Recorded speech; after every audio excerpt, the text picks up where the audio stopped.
கிறிஸ்து உங்க மேல ரொம்ப கவனமா இருக்கிறாரு. என் பிள்ளைங்க எப்பவுமே சந்தோஷமா இருக்கணும், ஒரு சின்ன காரியம் கூட டிஸ்டர்ப் பண்ணக்கூடாது, அவங்கள உடனே உற்சாகப்படுத்தணும் அப்படின்றதுல ரொம்ப கவனமா இருக்கிறார். அதனால தானே தினம் உங்களோட பேசுறாருல. இயேசுவோட நடப்பது எவ்வளவு பெரிய பாக்கியம். ஆண்டவரோட நடக்கும்போது அவர் நம்மோடு பேசுவார், நாம் அவரோடு பேசலாம். அப்ப 2 பேரும் வாக்கிங் போனா 2 பேரும் பேசிக்கிட்டே இருப்பாங்கல்ல. அப்ப இயேசுவோட நடக்கிறது அதே மாதிரி தான். நீங்க வேத வசனத்தை உண்மையா தியானிக்கும் போது அதுல இருந்து கொண்டு அவர் பேசுவார். நீங்க ஜெபம் பண்ணும்போது அவரோட பேசுவீங்க. நீங்க ஜெபத்துல இன்னும் கொஞ்சம் ஆழமா வந்துட்டீங்கன்னா பரிசுத்த ஆவியானவரை கொண்டு அவருடைய உள்ளத்துல அவர் பேசுவார். நீங்க பேசுறதுக்கு உடனே பதில் தருவார். நீங்க கேட்கிற கேள்விகளுக்கு உடனே பதில் கொடுப்பார். அப்படி ஆண்டவரோடு இசைந்து வாழ்கிற வாழ்க்கை தான் அவரோட நடக்கிற வாழ்க்கை.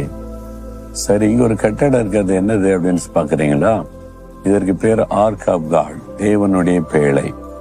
நம் ஊழியத்துக்கு ஆண்டவர் முதலாவது கட்டி கொடுத்தது தேவனுடைய வீடு, ஹவுஸ் ஆஃப் காட். 2வது ஆண்டவர் கட்டி கொடுத்தது பேலஸ் ஆஃப் காட், தேவனுடைய மாளிகை, ட்ரைனிங் சென்டர். அப்புறம் வர்றவங்க தங்கணும்ல. நம்ம ஊழியத்துல இருக்கிற எத்தனையோ பேர் பல ஊர்கள்ல இருந்து இங்க ஊழியம் செய்யறாங்க. அவங்களுக்கு தங்கணும் இல்லை. இது ஒரு ஹாஸ்டலா இருக்குது. ஒரு பக்கம் பிள்ளைகள் தங்கக்கூடிய ஒரு ஹாஸ்டலா இருக்குது, அதான் தேவனுடைய பேழை. இன்னொரு பக்கம் தினமும் இங்க இந்த கிராமப்புறத்துல இருந்து 250 குழந்தைகள் வருவாங்க. ஏழை குழந்தைகளுக்கு இலவசமாய் படிப்பு சொல்லி கொடுத்து இரவு உணவு வழங்கி உங்களை ஆசீர்வதித்து அனுப்புகிறோம். அந்த மாதிரி சுற்று வட்டாரத்துல கிராம குழந்தைகள் ஆசீர்வதிக்கப்படுறாங்க. வாலிபர்கள் பிள்ளைகளுக்காக கம்ப்யூட்டர் சென்டர், அவங்களுக்கு நல்ல திறமையானவளா உருவாக்கணும்னு சொல்லி நியூ லைஃப் அகாடமின்னு அது ஒன்று இருக்கிறாரு.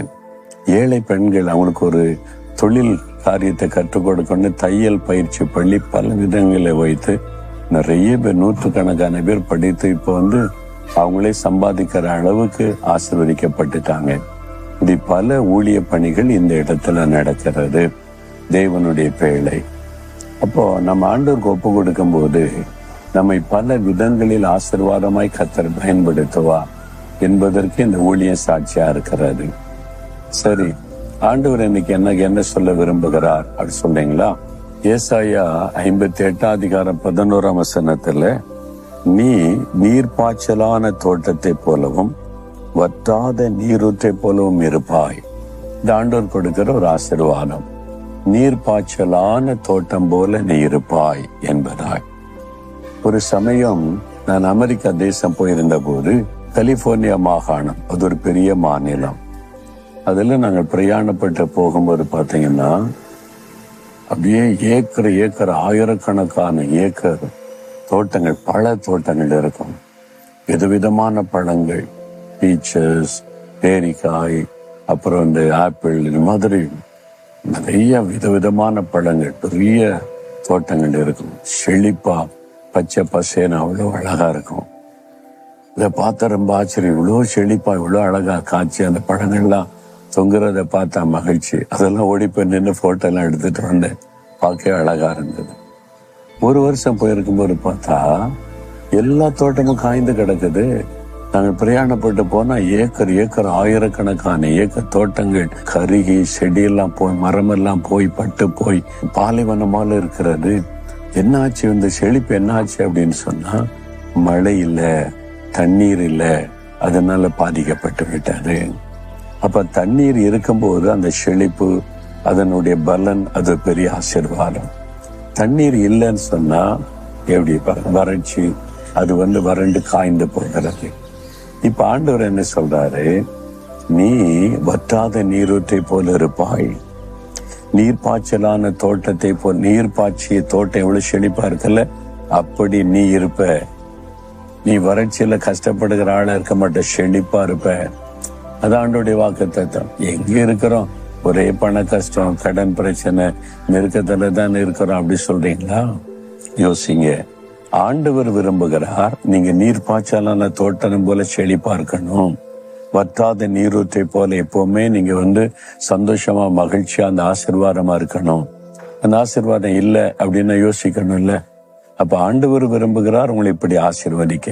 ஆனா அந்த ஆசீர்வாதம் இல்லை. வறுமை, கஷ்டம், பண கஷ்டம் இதுல இருக்கிறீங்கன்னா நம்ம கிட்ட தானே தப்பு இருக்கணும். அப்ப நம்ம மனம் திரும்ப வேண்டிய காரியம் இருக்குது, விசுவாசிக்க வேண்டிய காரியம் இருக்குது, அர்ப்பணிக்க வேண்டிய காரியம் இருக்குது. நீங்க அர்ப்பணித்து நீங்க ஜெபித்து பாருங்க, உங்க வாழ்க்கை நீர்ப்பாய்ச்சலான தோட்டத்தை போல செழிப்பாய் மாறிவிடும். அதான் உங்களுக்கு ஆண்டவர் வாக்கு கொடுக்கிறார். என் மகனே, மகளே, இப்போ நீ பட்டு போன மரத்தை போல இருக்கலாம், வாடி போன செடியை போல இருக்கலாம். இப்பொழுது நீ எல்லாவற்றையும் இழந்து, அதாவது பட்டு போன தோட்டமாக இருக்கலாம். நான் உன்னை செழிப்பான தோட்டமா மாற்றுவேன், ஆசீர்வாதமான தோட்டமா மாற்றுவேன். உன்னுடைய நீரூற்றை நான் பெருக பண்ணி செழிப்பை கட்டளையிடுவேன் என்று ஆண்டவர் சொல்கிறார். விசுவாசிக்கிறீங்களா? பட்டு போன வாழ்க்கை அப்படி இருந்த நம்ம வாழ்க்கையை செழிப்பான வாழ்க்கையை மாற்றதான் அவர் சிலுவை சுமந்தார், ரத்தம் சிந்தினார், நம்ம மீது வைத்த அன்பு, உங்கள் மேல வைத்த அன்பு. நீங்க விசுவாசிங்க.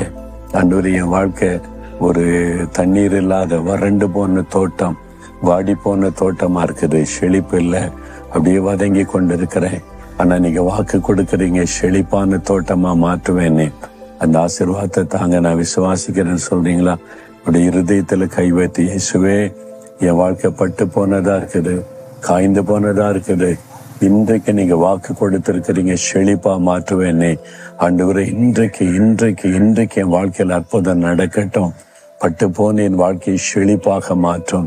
செழிப்பான தோட்டம் போல என் வாழ்க்கையை ஆசீர்வாதமாய் மாற்றும். நான் விசுவாசிக்கிறேன், அந்த ஆசீர்வாதத்தை எதிர்பார்க்கிறேன். இயேசுவின் நாமத்தில் ஆமேன், ஆமேன்.